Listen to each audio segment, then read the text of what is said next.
Lalaki patay ng malunod sa dagat sa Batad, Iloilo. Detalye na balita mula kay Aine Grace Bravo, RH39. May nga aga, Aine Grace.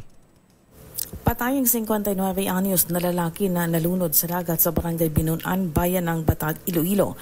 Ayon sa Iloilo Police Provincial Office, natagpuan ang lalaki na walang malay habang lumulutang sa dagat.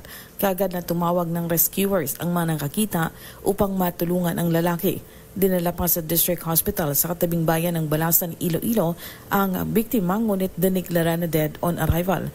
Posible, ayon sa mga pulis, na na-cardiac arrest ang biktima habang lumalangoy kaya nalunod.